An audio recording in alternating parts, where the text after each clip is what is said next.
Hey, good morning. It's Carrie Scroggins from Texas, and today is video number 2 of the ongoing series, Becoming an Entrepreneur. Is it your turn? Is it your time to become an entrepreneur and start your business and change and rock your world? It's the best decision, one of the best decisions, I should say, that I have made in my amazing lifetime. I wouldn't change it for the world. But it's a big decision, and it's not for everybody. And yesterday we kind of talked about the first step of that decision. And so today I want to talk a little bit more about that initial step and the financial part of that initial step. Because most businesses are going to require some sort of outlay of investment. And in my case, I opened an insurance agency. And it did, because the contract that I signed was a contract that mandated that I have a retail space where I was open to the public, and I also had to immediately hire employees. That is not the case across the board, right? It depends on what you're doing, what industry you're in. If you're going to sign a franchise, there's a lot of requirements that are going to be presented to you when you're doing your due diligence if you're buying a franchise. And that is definitely a wonderful way to go. There are some franchises out there that are just amazing and make amazing money for you. A lot of those franchises have pretty hefty restrictions. That's all part of that due diligence that we talked about yesterday. But what I wanted to talk to you about today, because along with that, your due diligence needs to be financing options if you are going to need to borrow money to open your business. Most people at some point in their entrepreneurship do need to figure out a way to borrow money from somewhere, and it's not easy. Harder today than when I started. Our economy is a very, very difficult economy right now, and so finding commercial loans is even harder today than it was when I did it 11 years ago. But the one thing I really want to emphasize in this video today is caution on financing options. The minute you start to put a feeler out and you put an inquiry in that, of course, your information is always sold. So that's another thing that I do want to encourage you to do, is use an email service that you pay for, because they're not going to sell your information. Okay, I use one professionally and personally, and I pay them a fee every year. I do not use Google, those type of places. I do have a Yahoo account, but it's just sort of a sort of shopping type account. I don't do a lot of really personal, confidential information in that.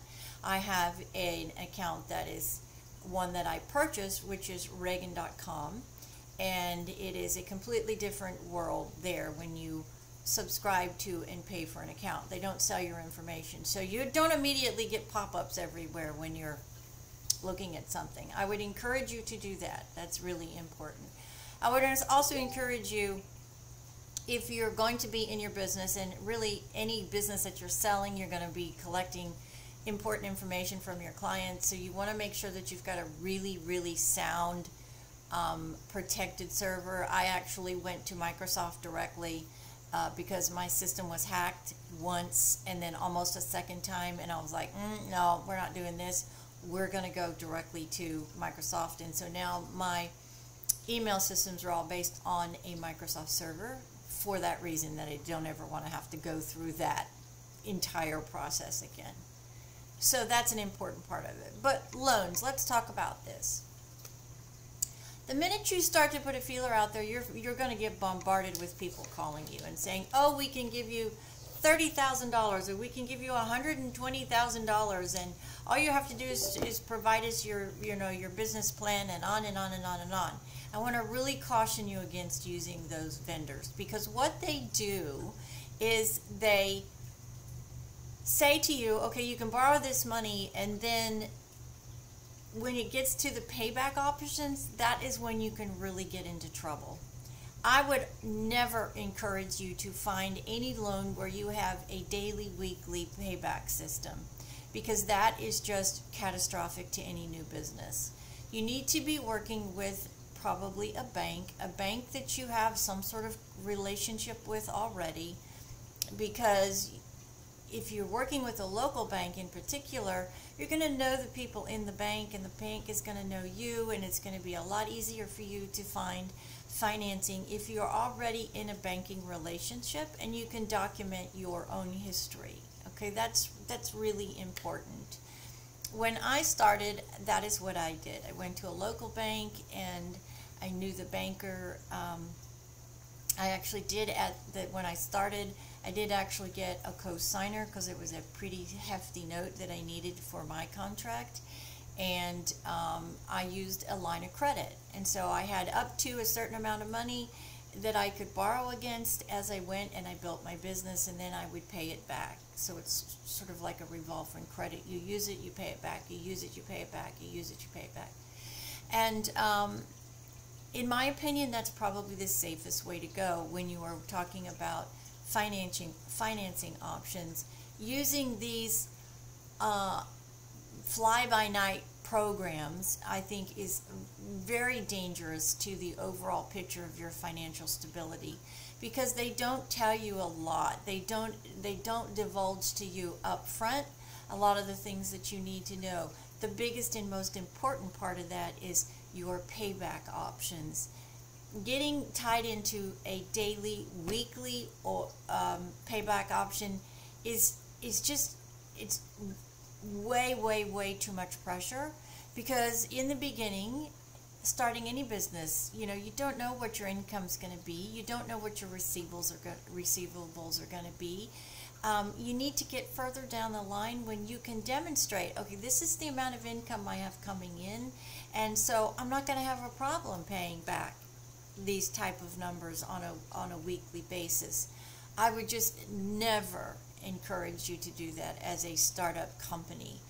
There's enough pressure in starting a business from scratch, meaning you're not buying anything. It's a brand new business. There's no income the moment the doors open. And so to alleviate that kind of pressure off of you immediately, I think is really important. And I would encourage you to never get involved in those type of paybacks, because ultimately it could lead you into catastrophe with your business. I would look for a line of credit or some other financing options that a local bank can offer you. Now, there's some bigger banks, national banks, Wells Fargo, Bank of America, Chase, all those type of things. But even with those banks, having a local branch to work with, having a local branch officer to work with, is going to be much easier for you than just picking up the phone, calling the national office and saying, I'm starting a new business and I'd like to borrow $50,000. Can you help me? It's just the environment that we're in right now is just not conducive to that. And so I would encourage you to, in your due diligence process, depending on what you're signing and what kind of business you're opening, to definitely look into business loans as part of your upfront due diligence, because especially if you're going to be signing some sort of franchise agreement, 90% of those financial franchise agreements require an investment from you directly. So that's really important to think about when you are considering becoming an entrepreneur. It can be done. I'm proof that it can be done. I'm 11 years now into my business. I am completely debt-free. I have no debt in my business whatsoever. And so it can be done. But you just have to be very diligent about the type of loans. Get the information up front. Make sure you read all of it and understand what your requirements are, what your obligations are, what your payback options are before you sign that document. It's just really important. It's all a part of doing this due diligence. Like any big decision, you got to do your homework, and this is part of it. I'm happy to talk to you more about this in specifics if you would like, in any of the subjects that we're talking about in these videos. If you'd like to reach out to me personally and we can have a more in-depth one-on-one conversation, I'm absolutely happy to do that. All you got to do is send me a message through one of my social media platforms. And this is video number 2 of Are You Ready to Become an Entrepreneur? It's a great way to live your life. And as I said yesterday, the biggest advantage of being an entrepreneur is what it gives you in time. Time, in my opinion, is one of the most important assets that we have in our life because it gives us the freedom to do the things that we want to do on our time schedule and walk and beat to our own drum and not someone else's. So this is Carrie. I am so excited about this series and I hope that it helps you along the way. Small business owners are the backbone of this country, and we've got to encourage more of it in order to get our country headed back in the right direction. We know that it works. The middle class is built on small business owners like you and like me. So let's stick together and help each other be as successful as possible just through communication. Hope you have a wonderful day. This is video number 2, and we'll see you tomorrow. Don't forget, if you don't mind, please like and subscribe, and always make sure you hit the bell so you know the next time I post one of these videos. God bless everybody. Have a wonderful Tuesday in October.